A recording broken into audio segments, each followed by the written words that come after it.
Hello everyone.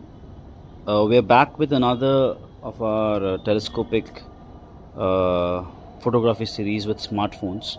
So today's equipment in focus is the Space Voyage 130 by 650 EQ Newtonian telescope, and the planet in focus is Jupiter today. So we're shooting Jupiter today with our 130 EQ telescope. And right now what we having about this telescope, I'll tell you this 5-inch aperture, this 130, so a decent light bucket. A 5 inch is a good light bucket, and it's a f5 telescope, so it's a 650 focal length telescope. And right now we're shooting Jupiter, and we're using a 6.5 eyepiece. So that gives me a magnification of with 650 focal length, this gives me a magnification of 100x. Above that, we have also done digital zoom on the phone of around 4x. So that means this image that you're seeing on your screen is near about 400x. And another thing that you've must be noting that the image is not shifting much out of its view. It's constantly at one single point. That's because we have connected it with a external RA single axis motor drive. So that's connected to the RA axis of it, and that's why it is tracking it along its path, and that's why the movement is not there. But if you don't have the RA axis motor, you will be seeing the movement across the screen, and you have to use a slow motion knob to get it back. But the only thing is important that you have to do a precise as precise as possible polar alignment. It's too windy here, so you can see the shake. Otherwise this is a very stable telescope. Your shake will be very minimum if you're going to be shooting with a normal location.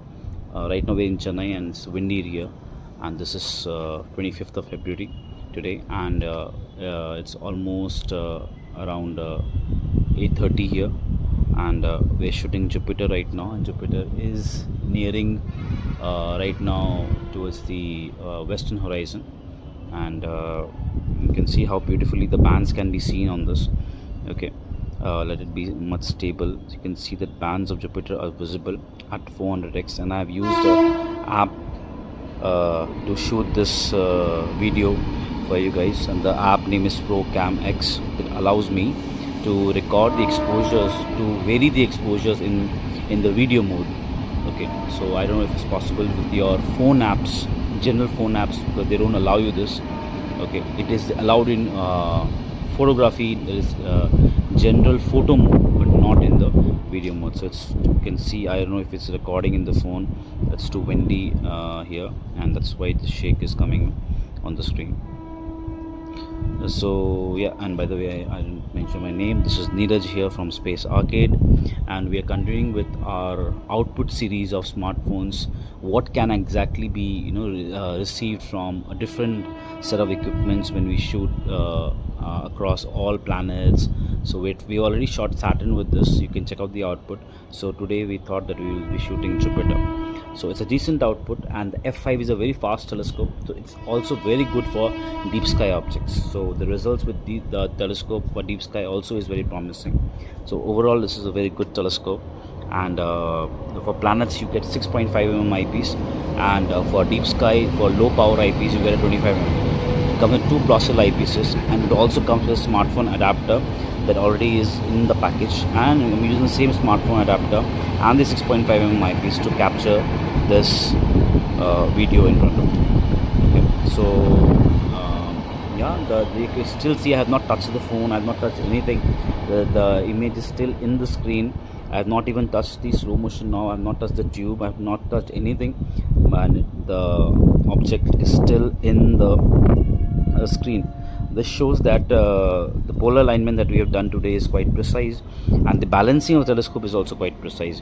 Otherwise it will be starting to move at one of the areas, even with slight error, and that slight error is fine, but with time you'll get better and better.